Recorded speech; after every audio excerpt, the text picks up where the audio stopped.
2월 14일, 3월 31일 부활절, 부활주일입니다. 부활주일 예배를 시작하겠습니다. 찬송가 38장 예수 우리 왕이여 찬양하시겠습니다.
부활주일 감사 찬양으로 161장 할렐루야 우리 예수 찬양하시겠습니다.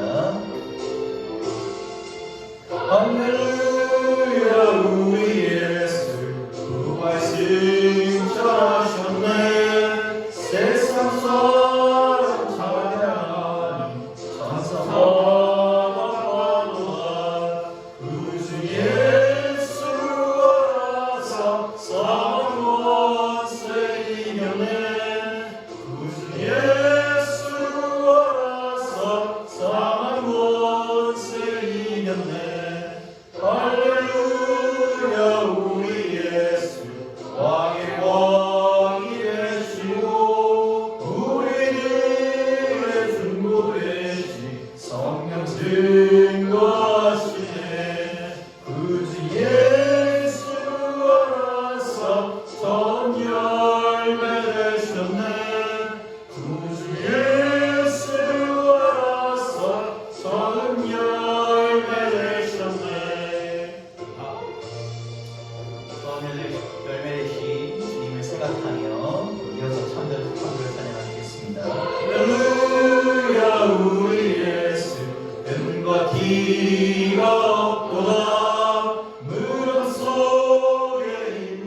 고백하겠습니다.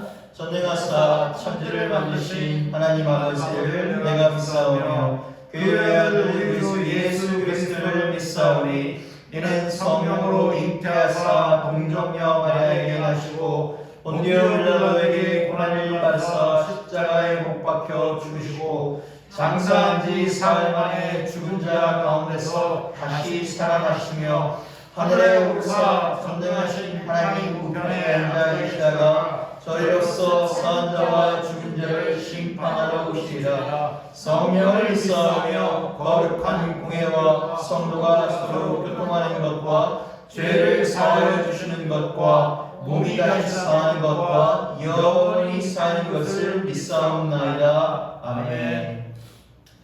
교독문 133번 부활절을 위한 교독문 읽겠습니다. 한 절씩 교독하시고 마지막 절은 합독하시겠습니다. 제가 먼저 읽겠습니다.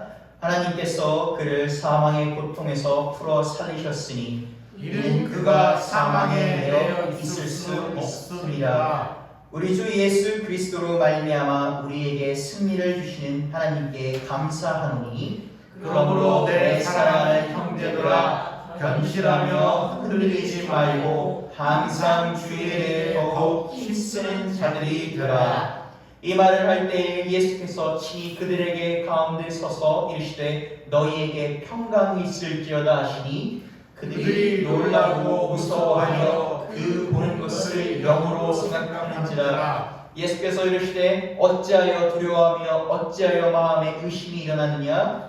내 손과 발을 보고 나인 줄 알라. 또 나를 만져보라. 영은 살과 뼈가 없으되 너희 보는 바와 같이 나는 있으리라. 그러나 이제 그리스도께서 죽은 자 가운데서 다시 살아나서 잠자는 자들의 첫 열매가 되셨도다. 예수께서 이르시되 나는 부활이요 생명이니 나를 믿는 자는 죽어도 살겠고 무릇 살아서 나를 믿는 자는 영원히 죽지 아니하니 이것을 너희가 믿느냐. 같이 읽으시겠습니다. 이르되 주여 그러하오리다. 주는 그리스도시요 세상에 오신 하나님의 아들이신 줄 내가 믿나이다. 오늘 하나님께서 주신 말씀은 마가복음 16장 1절에서 11절입니다. 마가복음 16장 1절에서 11절입니다. 한 절씩 교독하시고 마지막 절은 합독하겠습니다. 제가 한번 읽겠습니다. 안식일이 지남에 막달라 마리아와 야고보의 어머니 마리아와 또 살로메가 가서 예수께 바르기 위하여 향품을 사다 부었다가 안식 후 첫날 매우 일찍이 해돋을 때에 그 무덤으로 가서 서로 말하되 누가 우리를 위하여 무덤 문에서 돌을 굴려주리오 하더니 눈을 들어본즉 벌써 돌이 굴러져 있으며 그들의 고집이 크더라. 무덤에 들어가서 흰옷 입은 한 청년이 우편에 앉은 것을 보고 놀라며 청년이 이르되 놀라지 말라. 너희가 십자가에 못 박히신 나사렛 예수를 찾는구나. 그가 살아나셨고 여기 계시지 아니하니라. 보라 그를 두었던 곳이라. 가서 그의 제자들과 베드로에게 이르기를 예수께서 너희보다 먼저 갈릴리로 가시나니 전에 너희에게 말씀하신 대로 너희가 거기서 배우리라 하라 하는지라. 여자들이 몹시 놀라 떨며 나와 무덤에서 도망하고 무서워하며 아무에게 아무 말도 하지 못하더라. 예수께서 안식 후 첫날 이른 아침에 살아나신 후 전에 7 귀신을 쫓아내 주신 막달라 마리아에게 먼저 보이시니 마리아가 가서 예수와 함께하던 사람들이 슬퍼하며 울고 있는 중에 이 일을 알리매. 같이 읽겠습니다. 그들은 예수께서 살아나셨다는 것과 마리아에게 보이셨다는 것을 듣고도 믿지 아니하니라. 이 말씀은 살아계신 하나님의 말씀입니다. 아멘. 저희가 초대교회부터 이어지는 전통이 몇 가지가 있습니다. 그중 하나가 사순절 기간 동안은 교회 내에서 금하는 것이 하나 있는데 바로 할렐루야라는 말을 사용하지 않는 것입니다. 할렐루야는 하나님을 찬양하라라는 의미로 고난 중에 이스라엘 백성을 구하신 하나님을 기쁨 가운데 우리가 찬양하는 것입니다. 할렐루야, 우리 주께서, 우리 하나님께서 우리를 고난 가운데 건지셨습니다. 그렇기 때문에 이 사순절은 예수님의 고난에 동참하는 기간입니다. 그렇기 때문에 우리가 이 기간에는 이 기쁨의 노래를 금합니다. 전통적으로 보게 되면 초대교회에서 보게 되면 이 기간은 매우 슬픔 가운데 부활절을 준비합니다. 물론 그 슬픔 가운데 예수님께서 부활하셨다는 걸 우리가 알긴 해요. 희망을 노래하지만 그 예수님께서 채찍을 맞으시고 고난을 겪으시는 그 기간에 우리가 함께 참여하는 것이 이 사순절입니다. 그렇기 때문에 이 기간 동안에는 우리가 입에서 할렐루야라는 말을 하지 않습니다. 찬양하는 기간 동안은 할렐루야라는 들어가는 찬양을 금합니다. 그런데 이 부활절 아침 기쁨으로 우리는 무엇을 외칩니까? 할렐루야를 외칩니다. 이는 예수님께서 부활하셨기 때문에 죽음의 권세를 이기시고 다시 사셨기 때문에 우리가 기쁨의 노래가 우리 입 가운데 터져나오는 순간이 되는 것입니다.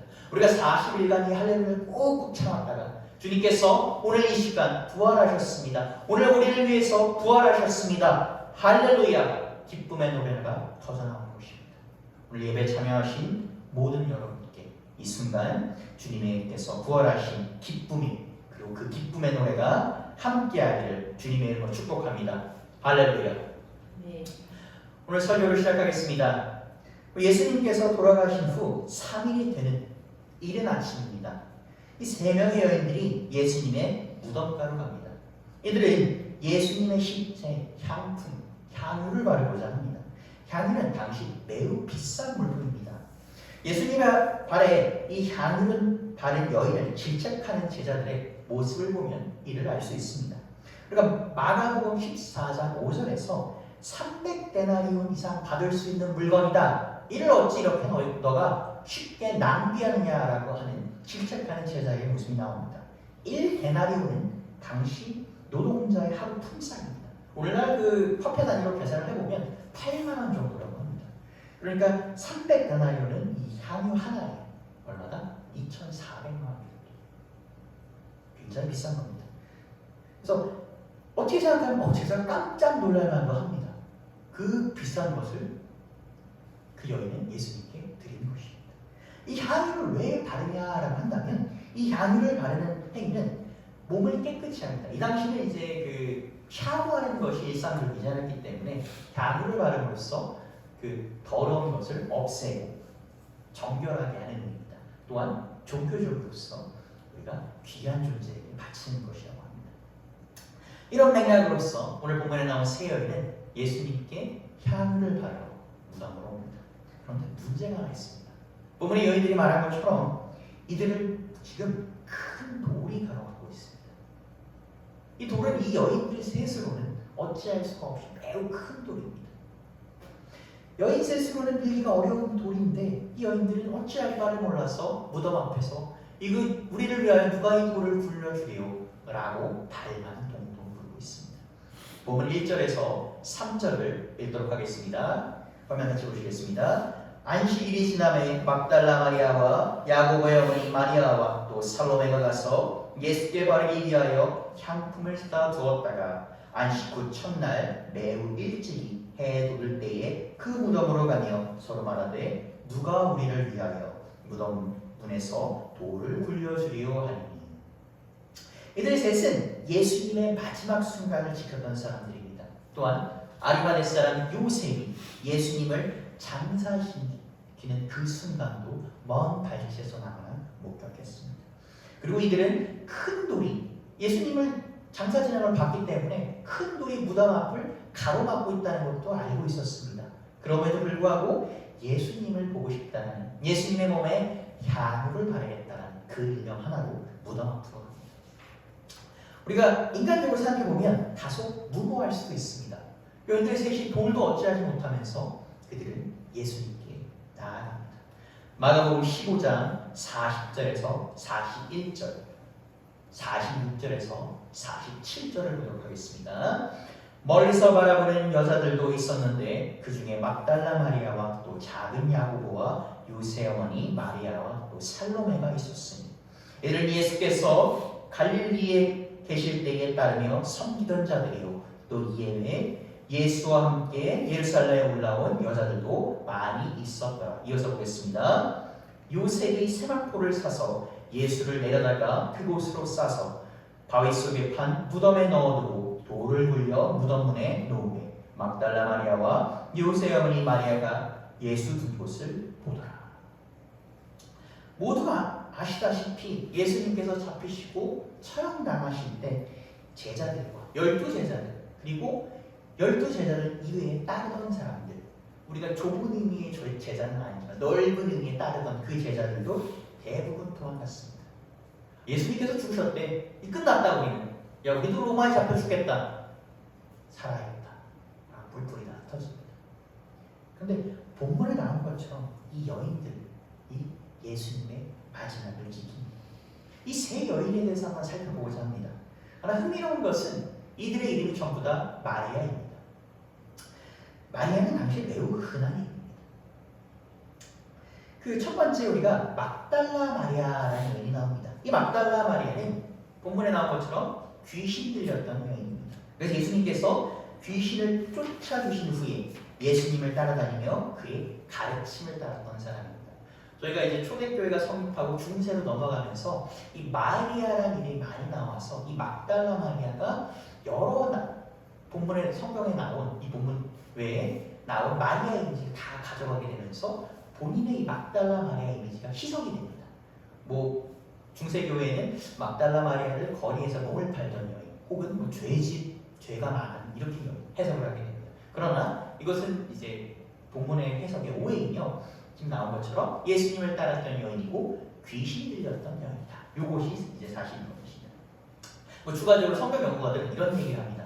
당시 여인이 예수님을 그렇게 따르기 위해서는 이 여인보다 과부였을 것이며 예수님을 지극정석으로 보필했기 때문에 경제적으로 조금 여유가 있는 여인이 아니었을까라고까지 얘기는 합니다만 그 외에 뭐 다른 것은 전부 다 사실이 아닙니다.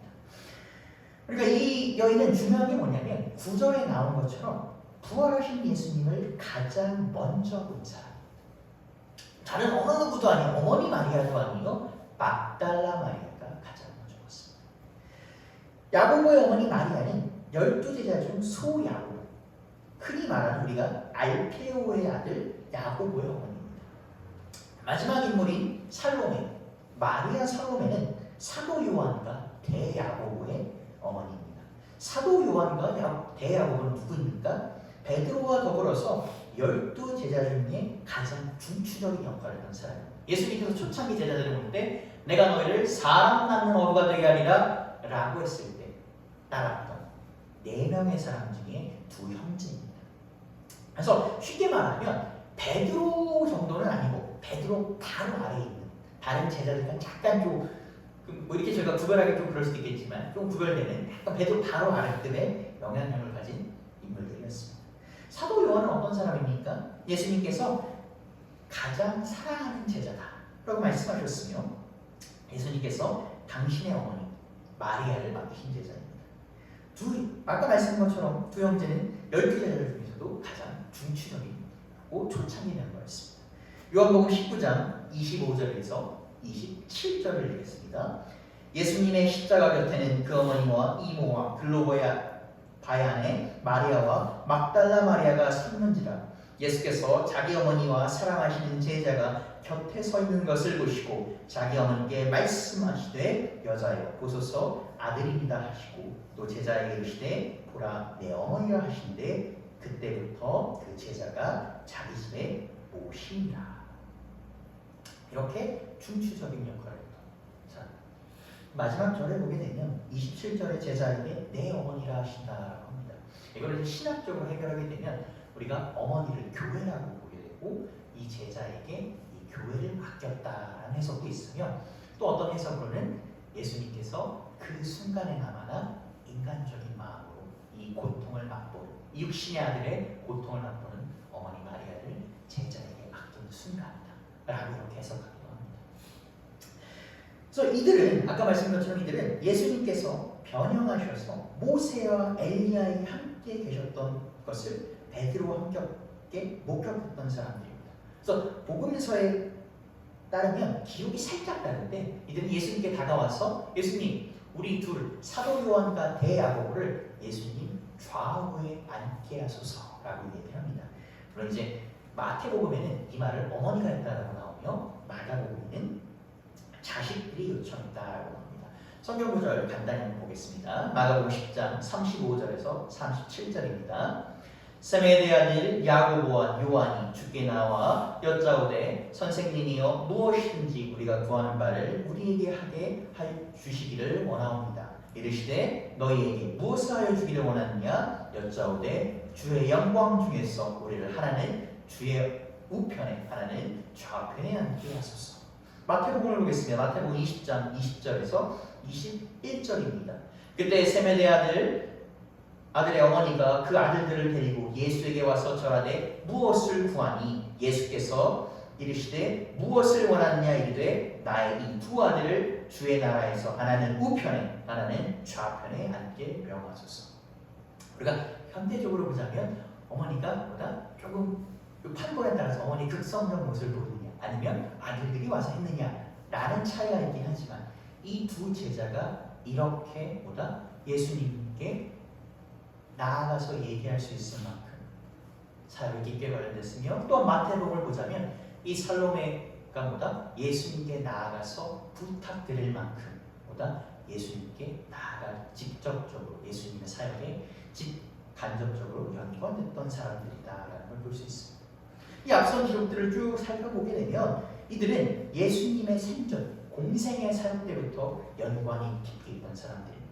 단지 그 마지막 순간에만 있었던 것이 아니라 그 전부터 있었으며, 예수님께서 십자가에 돌아가시고 장사되시고 부활하시기까지 직접적으로 그것을 목격했으며 관계했던 그런 사람들입니다. 그래서 그들은 예수님의 무덤을 앞에 갑니다. 큰 돌이 막고 있음을 알았습니다. 그러나 예수님이 그리워 예수님을 사모하여 예수님이 보고 싶어 그 무덤 앞에 갑니다. 그런 그들 앞에 큰 기적이 발생합니다. 예수님의 무덤을 지키던 그 큰 돌들이 어떻게 있습니까? 치워져 있습니다. 그들은 크게 놀랍니다. 깜짝 놀라서 무덤 안으로 들어갑니다. 본문 4절에서 5절 보겠습니다. 눈을 들어본 즉 벌써 돌이 굴려져 있는데 그 돌이 심히 크더라. 무덤에 들어가서 흰옷을 입은 한 청년이 우편에 앉은 것을 보고 놀라매. 그들은 로마 군관 여럿이, 이 아르마데 사람 요셉은 당시에 빌라도 앞에 가서도 요청할 수 있는 만큼 힘이 센 사람이었고, 다른 성경을 보게 되면 공의의 유대 지도자들 중에 한 명이었다고 합니다. 예수님을 지지하는 사람 중에 하나였습니다. 이 사람이 처음이기 때문에 로마 군관 여럿이 동원되었습니다. 그리고 그 큰 돈, 원래 이 무덤은 자신이 쓰려고 했던 것이라고 합니다. 근데 자신이 쓰려고 했던 것을 예수님을 내놓았습니다. 이렇게 영향력 있는 사람이 쓰려고 했던 무덤이 좋은 거지 않겠습니까? 그러니까 이것을 우리가 도굴해 가지 못하도록 아주 매우 큰 돌을 막고 있었습니다. 그렇기 때문에 로마 군대 여럿이 됐습니다. 그렇기 때문에 이 웬만해서는 어떻게 했다? 돌을 옮기기가 쉽지 않습니다. 장정, 군인들 여럿이 했는데 그것을 어떻게 옮기겠습니까? 그런데 이른 아침에 돌이 옮겨져 있습니다. 이것을 목격한 여인들은 어떻게 했습니까? 눈에 펼쳐진 광경을 믿을 수가 없었을 것입니다. 내가 지금 무엇을 보는 것인가? 충격 끝에 지금 잘못 보는 것인가? 이게 정말 돌이 치워져 있는 것이 맞을 것인가? 그러니까 놀라서 무덤 안으로 들어가 봤는데 무덤 안에 누가 있습니까? 한 흰옷 입은 청년. 우리가 성경에서 보다시피 이 흰옷 입은 청년은 천사를 의미합니다. 하나님의 사자. 하나님의 사자가 천사를 의미합니다. 여러분 생각해 보십시오. 무덤에 이 돌은 열려져 있지, 예수님의 시신은 없지, 천사로 보이는 이 흰옷 입은 청년이 있지. 이 상황을 어떻게 받아들여야겠습니까? 우리가 흔히 이런 얘기를 합니다. 너무 놀라, 우리가 감당할 수 없는 정보가 막 물밀듯이 밀려오면 어떻게 됩니까? 뇌가 정지한다고 합니다. 사고가 멈춘다고 합니다. 우리가 이거 어떻게 되지? 정지된다고 합니다. 이 여인들은 딱 그 상황이었을 것입니다. 천사의 말에서 이 여인들의 그 반응을 유추해 볼 수 있습니다. 천사가 이렇게 얘기합니다. 본문 6절에서 8절 읽겠습니다. 청년이 이르되 놀라지 말라. 너희가 십자가에 못 박히신 나사렛 예수를 찾는구나. 그가 살아나셨고 여기 계시지 아니하리라. 보라, 그를 두었던 곳이니라. 가서 그의 제자들과 베드로에게 이르기를 예수께서 너희보다 먼저 갈리로 가시니 전에 너희에게 말씀하신 대로 너희가 거기서 배우리라 하라 하는지라. 여자들이 매우 놀라 떨며 나와 무덤에서 도망하고 무서워하여 아무에게 아무 말도 하지 못하더라. 더군다나 예수님의 시체가 여기 있지 않다, 어디다 부활하셨다라는 천사의 말을 들었을 때 어떻게 했습니까? 까무러치듯 놀랐을 것입니다. 아쉽게도 이 예수님의 시체에 향유를 바르러 간 여인들조차도 지금 본문에서 보시다시피 예수님께서 부활하실 거라고 생각하지 않았습니다. 예수님이 죽으셨기 때문에 그저 그것이라도 보고 싶어서 향유를 바르러 갔는데 지금 뭐라고 합니까? 예수님께서 말씀하신 대로, 생전에 말씀하신 대로 내가 부활하리라 말씀하신 대로 부활하셨다고 얘기합니다. 여인들이 어떻게 했습니까? 그 말을 들었던 것이 기억이 날 것입니다. 그런데 정말 살아나셨는지, 이 눈앞의 존재, 이 믿을 수 있는 것인지, 천사인 것 같긴 한데 믿을 수 있는 것인지, 혹시 이 눈앞의 존재가 예수님의 시신을 어디 빼돌린 것이 아닌지, 이걸 어떻게 받아들여야 할지. 여인들의 입장에서는 당시 상황, 설상가상은 다 그들이 감당하기 어려운, 믿기 어려운 정보들이 계속 물밀듯이 들어왔을 것입니다. 잠시 후에 여인들이 정신이 들었습니다. 그러니까 이들이 어떻게 합니까? 무덤에서 도망쳐 나와 무서워서 아무에게도 아무 말도 전하지 못하였다. 눈앞에 펼쳐진 광경이 예수님께서 부활했다는 사실이 그들이 감당하기 너무 어려웠으며 그들 능력 밖의 일로 보였으며, 그렇기 때문에 그들은 그 앞에서 좌절하고 무너집니다. 여러분 생각을 해보시면 마지막 순간과 장사된 다음에도, 그리고 예수님을 보고 싶어서 두려움을 이기고 그 무덤 앞으로 나왔던 여인들이 예수님이 부활하셨다는 그 기쁜 소식을 들었는데 정작 두려워서 아무에게도 전하지 못하고 아무 말도 하지 못했다는 사실이 의아할 수도 있습니다. 아니 그 자리에 있었으면 죽을 수도 있었는데, 제가 말씀드렸죠. 제자들이 왜 그 자리에 있지 못했다? 죽을 수도 있기 때문에. 예수님께서 십자가에 못 박혀서 최고형을 받으셨습니다. 제자들은 그 예수님 재판 아주 불합리한 재판이라도 받으셨지, 제자들은 그 정도도 못 받을 만큼 그냥 직결 처한다. 그것이 무서워 도망간 것입니다. 여인들은 그것을 이기고 그 자리에 있었습니다. 그런데 정작 부활하셨다는 얘기를 들으니까 두려워서, 죽음도 불쌍했는데 이들은 두려워서 도망갑니다. 아이러니하게 이것이 성경에서 전하는 진리이자 성경의 위대함입니다. 우리가 위대한 영웅의 영웅담을 보게 되면 어떻습니까? 그 영웅은 태어나자마자 밥을 먹고 말을 했고 혼자서 걸어다니고 사람들을 도와고, 이렇게 우리가 위대한 정말인가? 거짓말이겠지? 라는 걸 느낍니다. 예를 들어 제가 나중에 훌륭한 사람이 된다. 제가 어렸을 때 한 많은 잘못을 얘기하지 않을 것입니다. 다 그렇지 않겠습니까? 그런데 성경에서는 이를 기록해 놨습니다. 성경에도 위대한 인물도 등장하지 않는 것이 아닙니다. 얼마나 훌륭한 인물도 등장합니까? 그 자리에서 다윗도 등장했으며 요셉도 등장했으며 이사야도 등장했고 많은 인물들이 등장합니다. 오늘 이 세 여인도 위대한 인물이 아닙니까? 이 여인들도 예수님의 마지막을 지킨 훌륭한 사람들입니다. 그런데도 성경은 이들의 과오나 믿음이 연약한 모습, 이 넘어짐을 숨김없이 서술합니다. 그들의 모습은 어떻습니까? 어떨 때는 우리와 같아 보입니다. 아이고 특별하지 않네. 우리도 연약하고 예수님을 믿는다고 하나 연약하고 넘어지고 끊임없이 실수합니다. 그러나 하나님께서는 뒤에 이어지는 본문처럼 우리의 연약함, 그런 인간의 연약함을 불쌍히 여기시고 귀히 사용하십니다. 오늘 이 자리에 함께하는 우리 모두에게 해당하는 얘기입니다. 우리 모두는 어떻습니까? 예수님을 3번 부인한 베드로요, 마지막 순간 도망간 10제자요, 두려움에 침묵한 3명입니다. 비록 우리가 연약할지라도, 그런 예수님께서는 오늘도 부활하셔서 이 아침 우리에게 얘기하십니다. 내가 너의 있는 그대로 살아. 우리가 이 부분을 오해하는 사람들이 있습니다. 이 부분을 오해하면 인간은 뭐다? 수동적인 존재, 다소 그냥 기본 잘못된 모습에서 변할 필요 없는, 그냥 그대로 예수님이 사랑하시는데 난 이대로 살면 되지 라는 것을 오해할 수 있습니다. 그러나 이는 사실이 아닙니다. 성경의 인물들을 보게 되면 이들이 연약한 모습이 있습니다. 예수님께서는 이들을 이 연약한 모습대로 사랑하셨습니다. 그런데 이들이 그 연약한 모습 그대로 살아갑니까? 그렇지 않습니다. 우리는 항상 예수님의 사랑에 반응해야 됩니다. 지난 시간 십자가에 매달린 두 강도를 살펴봤습니다. 둘 다 예수님을 처음에는 욕했습니다. 하나님의 아들이라며 이것도 못 구합니까? 그러나 한 명은 어떻게 합니까? 그 십자가에서 예수님의 사랑에 반응을 합니다. 그 한 명은 반응하지 못합니다. 그리고 그들의 마지막은 분명히 다릅니다. 성령의 인물들은 혼자서는 어떡합니까? 연약하고 좌절하고 바보 같은 모습을 보이기도 합니다.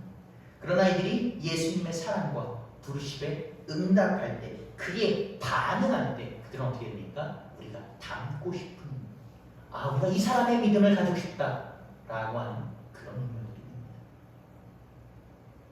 마치 우리가 예수님과 한 팀이 되어서 2인 삼각경기를 하는 것처럼 그분의 사랑에 반응하고 쫓아가요. 웨슬리는 이렇게 이야기합니다. 예수님께서 우리를 너무나 사랑하셔서 우리 모두에게 구원과 주신다. 그러나 우리는 어떻게 된다? 그의 사랑에 반응해야 한다. 부천 단석교회 성도 여러분들 가운데 주님의 무한한 사랑이 임하고 또 이에 반응하여 항상 예수님께 동행하고 함께하는 여러분과 제가 되기를 주님의 이름으로 축복합니다. 아멘. 그들이 그렇게 두려움에 떨고 있을 때에 막달라 마리아에게 예수님께서 먼저 나타나십니다. 본문 9절에서 11절 읽겠습니다. 예수께서 안식 후 첫날 이른 아침에 살아나신 후에 전에 7 귀신을 쫓아내어 주신 막달라 마리아에게 먼저 보이시니 마리아가 가서 예수와 함께하는 사람들이 슬퍼하며 울고 있는 중에 이 일을 알리매 그들은 예수께서 살아나셨다는 것과 마리아에게 보이셨다는 것을 듣고도 믿지 아니하니라.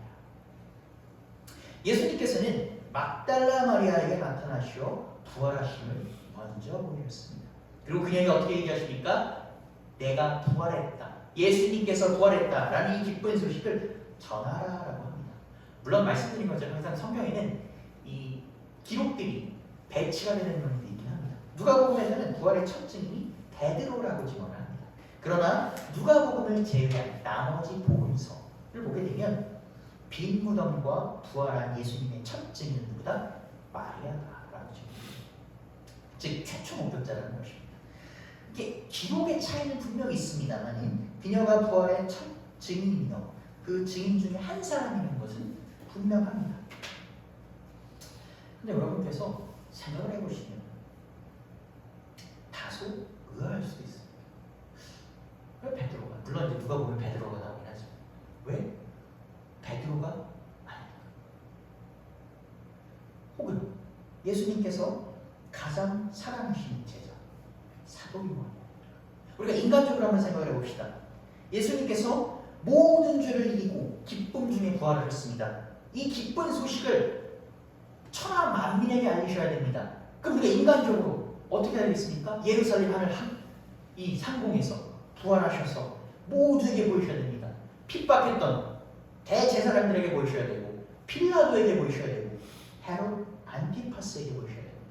근데 이것은 말한 것처럼 다소 인간적일 수 있습니다. 그러면 아까 얘기했던 대로 왜 베드로가 아니고 가장 사랑했던 제자 사도 요한이 아니고 혹은 어머니 마리아가 아니고 누굴까? 막달라 마리아가 나타납니다.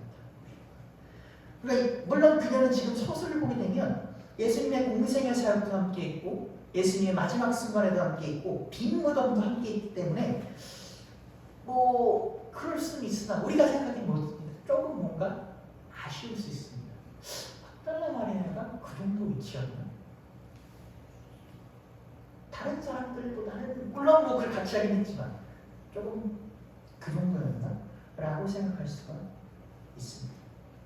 우리뿐만 아니라 제자들조차 예수님의 부활을 전하는 마리아를 보면서 두 가지를 믿지 않았습니다. 첫 번째는 무엇을 안 믿었냐면 예수님께서 부활하셨다는 사실 자체를 안 믿었습니다. 이들은 예수님께서 십자가에서 돌아가셨고 모든 것이 끝났다고 생각합니다. 이들은 모든 것을 이제 버리고 살기 위해서 도망갔으며 그들의 생업으로 돌아갔습니다. 예수님 이전으로 돌아간 것입니다. 그래서 구원자라고 생각했던 존재가 왕이 되신 존재가 그토록 처참하게 허무하게 돌아가시는 걸 보고 무엇입니까? 좌절과 상실감에 빠졌습니다. 죽은 지 3일 후에 부활하신다는 말을 예수님께 듣고도 여러분 베드로가 나는 주님이 이렇게 사랑합니다 라고 했다면 3일 후에 부활하신다고 여러 번 얘기하셨는데 1%가 왜 무덤 앞에 가보지 않았겠습니까? 이들보다 예수님께서 부활하셨다. 부활하지 않으셨을 것이다. 끝났다. 좌절할 것입니다. 성경에 보게 되면 도마가 나옵니다. 도마가 무엇이라고 합니까? 예수님의 그 못자국이 박힌 손과 발에 그 옆구리에 내가 손을 넣어보지 않고는 믿지 않겠다. 이 보게 되면 도마가 되게 나쁜 사람 같습니다. 의심이 많은 사람. 영화에 보게 되면 영화 표현 중에 이런 의심 많은 사람, 뭔가 확인해봐야 하는 사람, 디베이팅 토마스라고 합니다. 뭔가 항상 의구심을 품는 사람. 이 사람이 나빠서 이런 걸 수도 있겠지만 이건 한편 보게 되면 그만큼 부활을 믿을 수가 없다는 거죠.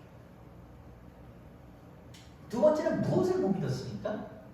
마리아에게 처음 보여준다. 100번 양보해서 예수님께서 그래 그것도 사실 못 믿겠는데 부활하셨는데 처음 나타나신 게 누구다? 마리아다. 막달라 마리아에게 보여준다. 아까 말씀드린 것처럼 수제자 베드로도 아니요 사랑하는 제자 사도 요한도 아니요 배와 그물을 걸려 따랐던 야고보도 아니요 어머니 마리아도 아니고 뭐라? 마리아. 어떤 제자들은 몇몇 제자들은 이 후자를 더 믿지 못할 수 있습니다. 성경 본문을 보게 되면 마리아가 귀신 들렸던 적이 있다라고 이렇게 설명을 합니다. 이것을 볼 때 몇몇 제자들은 마리아가 다시 귀신 들렸구나. 예수님께서보다 돌아가신 걸 보고 충격받아서 내가 다시 귀신 들렸구나 라고 생각하실 수도 있을 것입니다. 그러나 오늘 성경은 분명히 우리에게 증언합니다. 마리아가 부활의 첫 열매 되신 예수님을 처음으로 만난 사람. 얘는 예수님의 분명한 뜻이 있을 것입니다. 막달라 마리아는 어떤 사람입니까? 그녀는 12제자, 사도는 아닙니다. 분명히 그런 사람은 아니지만 예수님의 가르침을, 예수님의 공생의 사역을 함께 했던 사람입니다. 한때는 귀신 들렸던 여인으로서 예수님을 만나 그녀가 치료받아 그녀의 삶이 바뀌었습니다. 그 당시 그 시대상을 고려하면 여성들은 남성들과 동등한 사회적인 대접을 받지는 못했습니다. 또한 귀신 들리거나 불치병 걸린 사람들을 그 당시 뭐라고 생각했냐면 죄 지은 사람. 그래서 그 당시 나병 환자들은 육신적 고통뿐만 아니라 뭘 받았습니까? 하나님께 저주하는 사람들이었습니다. 이렇게 귀신 들리거나 불치병 받은 사람들은 뭐다? 죄인이라고 인식받은 그 당시 시대상을 고려한다면 마리아는 그 당시 보다 당시에는 보다 사회적 약자일 수도 있는 것입니다. 그런데 그 부활의 기쁨을 처음 알는 증인 약자를 그걸 여러분 생각해 보시면 그걸 믿을 수가 있겠습니까? 그런데 이것은 가장 예수님다운 사역이십니다. 우리 인간의 머리로서는 이해할 수 없는 가장 예수님다운 접근입니다. 그분은 어떤 분이었습니까? 남에게 멸시받던 세리와 창녀들과 함께 식사하시던 분입니다. 한 사람의 인격체로 존중받지 못하던 어린아이들을 사랑하셨습니다. 그리고 하나님께 버림받았다, 저주받았다 여겨졌던 병든 자들을 치료하시고 가난한 자를 먹이시고 배고픈 자를 먹이셨습니다. 왕으로 오셨는데 십자가를 지러 왕으로 오셨는데 갈릴리 작은 마을 베들레헴의 구유에서 나셨습니다. 왕으로 오신 분이 나귀를 타고 예루살렘으로 돌아가십니다. 큰 훌륭한 말씀. 그리고는 어떻게 되십니까? 십자가에서 돌아가십니다. 부활 후에 어느 누구도 아니라 막달라 마리아를 찾아오셨습니다. 예수님의 부활을 기뻐하는 오늘도 마찬가지. 예수님께서는 어떤 훌륭한 사람에게, 사회적 지위가 커 보이는 사람에게 나타나시는 것이 아닙니다. 그 자리에 임하시는 것이 아닙니다. 오늘 이 순간 누구와 함께 하십니까? 우리와 함께 하십니다. 어떻게 보면 우리가 우리와 함께 하십니다. 사역자로 사역을 하고 목회자로 사역을 하다 보면 예수님께서는 보다 족된 마음 큰 교회만 보지 않으십니다. 작은 교회 도우시고 그 우리와 그들을 세상의 어느 누구와 함께 동일하게 안전해주십니다. 동일하게 함께 부활에게 내가 부활했다 라고 우리에게 말씀하십니다.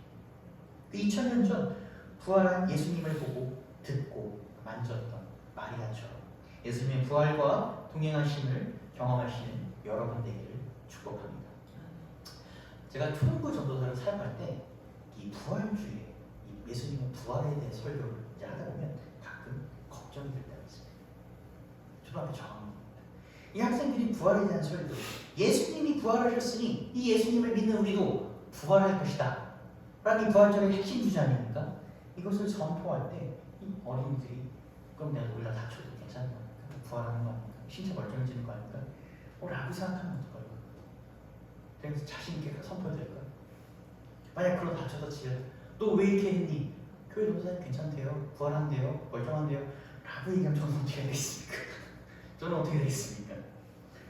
그렇다고 해서 이 어린이들에게 부활의 사건이 2000년 전 사건이 너희는 그렇게 몸이 부활할 거 지금 현재는 그럴 수 없으니 조심해라 이렇게 얘기해야 될까? 설교 단상에 쓸 때마다 제가 했던 고민이고 또 하는 고민입니다. 예수님 부활 사건이 단지 과거에 부활하셨습니다 그래서 끝나는 사건이 되는 것이 아닙니까? 예수님의 부활은 육신의 부활이며 영적인 사건입니다. 그럼 예수님을 믿는 그리스도인의 부활은 어떤 것일까요? 성경에서는 예수님이 마지막 오신 그 마지막 날에 그 믿는 자들의 육신과 영이 부활할 것이다 라고 분명히 밝히고 있습니다. 그럼 우리가 궁금이 들 게 있습니다. 그러면 그 전까지 예수님이 오시기 전에 그 마지막 순간까지 우리는 구원과 부활의 기쁨은 맛볼 수 없는 것인가? 그때를 계속 기다려야 되는 것인가? 감리교회 웨슬리는 그 설교에서 이렇게 얘기합니다. 구원의 기쁨과 부활의 기쁨은 하나님의 나라에만 가는 것이 아닙니다. 예수님을 믿는 지금 이 순간부터 우리와 함께 시작하는 것입니다. 그리스도인으로서 궁극적인 부활은 어떤 것입니까? 하나님 나라에 가는 것입니다. 이것은 절대적인 진리입니다. 그러나 웨슬리는 오늘 우리에게 얘기합니다. 지금 이 순간부터. 사도 바울은 다음과 같이 말합니다. 갈라디아서 2장 20절을 읽겠습니다.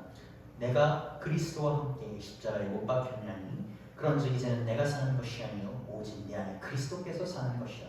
이제 내가 육체 가운데 사는 것은 나를 사랑하사 나를 위하여 자기 자신을 거신 하나님의 아들을 믿는 믿음 안에서 사는 것이라. 예수님을 믿는다는 것은 어떤 것입니까? 추악한 살인자였던 사도 바울이 자신의 옛 모습을 버리고 그리스도 안에 거하는 것입니다.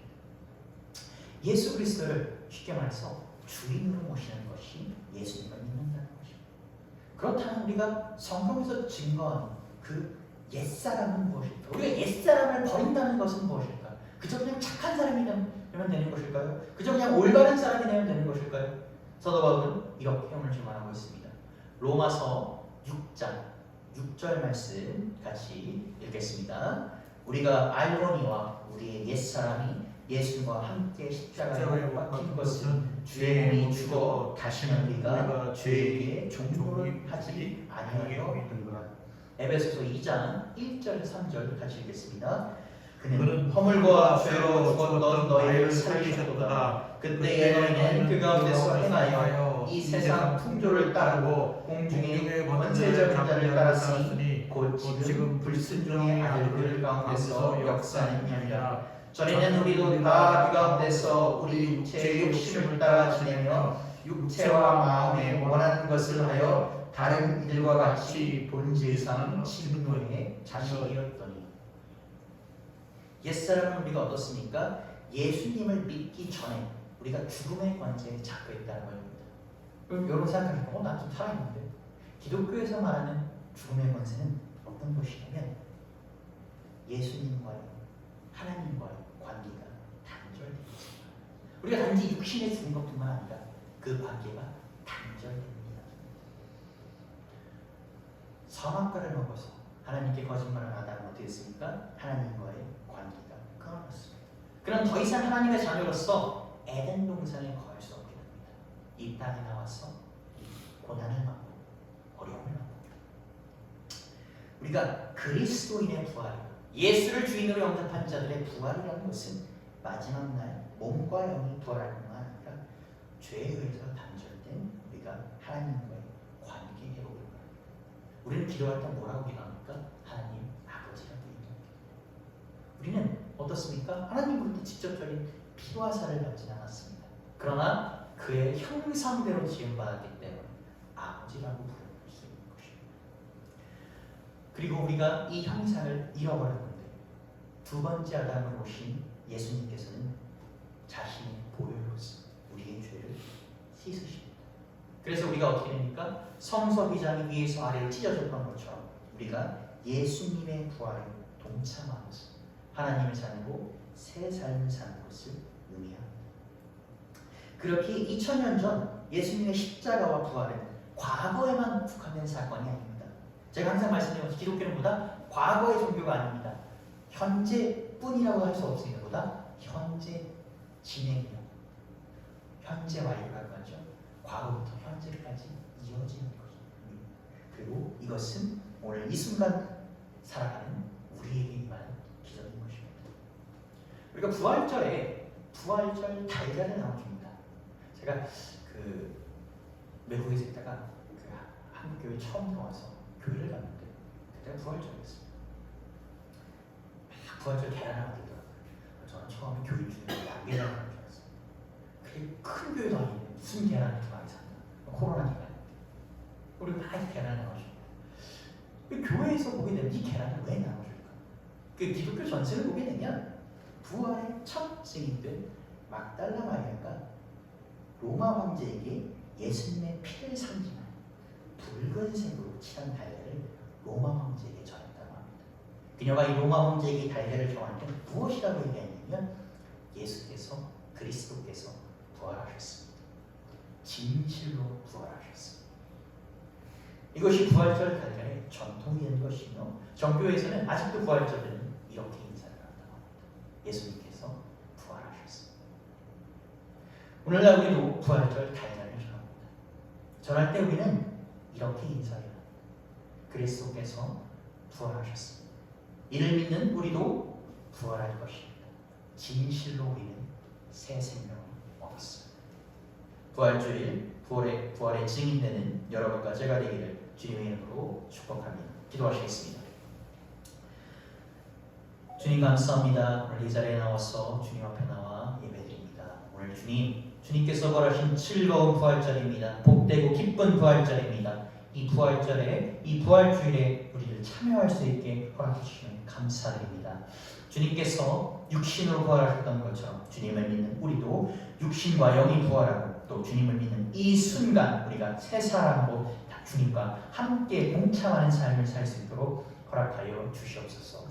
주님께서 부활하셨기 때문에 우리의 매일매일은 우리의 매주일주일은 부활절이어야 합니다. 주님, 이 부활절과 이 매일매일 살아가는 동안 주님께서 주신 그 힘으로써 우리가 살 수 있도록 또 우리를 너무나도 사랑하셔서 주님께서 그 흘리신 보혈의 의미와 부활하셔서 전하신 그 기쁜 소식을 전한 막달라 마리아처럼 이를 전할 수 있는 우리 될 수 있도록 허락하여 주시옵소서. 오늘도 우리의 자리 가운데 우리가 주님께서 우리를 만나 주시어 이 자리에 온 것을 감사드리며 우리가 한 주를 살아가는 동안 우리의 발자국을 짚히는 어느 곳곳마다 주님의 기쁜 소식을 전하는 우리 될 수 있기를 간절히 간청하오니 막달라 마리아를 사용하셨던 것처럼 베드로를 사용하셨던 것처럼 사도 바울을 사용하셨던 것처럼 우리를 사용하여 주셔서 주님 나라의 일꾼 되도록 허락하여 주시옵소서. 이 모든 말씀 살아계신 예수 그리스도 이름으로 기도드렸습니다. 아멘. 찬송가 171장 하나님의 복생자 찬양하겠습니다.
가슴 속에 넘치는 어치 우리의 가는 길에 소망 넘치네 살아계신 주 나의 참된 소망 두려움이 사라지네 사랑의 주내 갈 길은 또하니 내 모든 삶의 기쁨 늘 주만하네 주님이 자리에 오셔서 우리 찬양할 때 기쁨으로 찬양하겠습니다. 하나님의 독생자께서 지금 이 자리에 오셔서 우리를 위하여 죽으시고 부활하셨습니다. 여러분 곁에서 여러분과 함께 하심을 믿으시는 여러분 되시기를 바랍니다. 선한 싸움 다 마친 후에 우리 주님 배우리라 사망 권세 다 물리치고 주님이 다스리니 영광 넘치네 살아계신 주 나의 참된 소망 두려움이 사라지네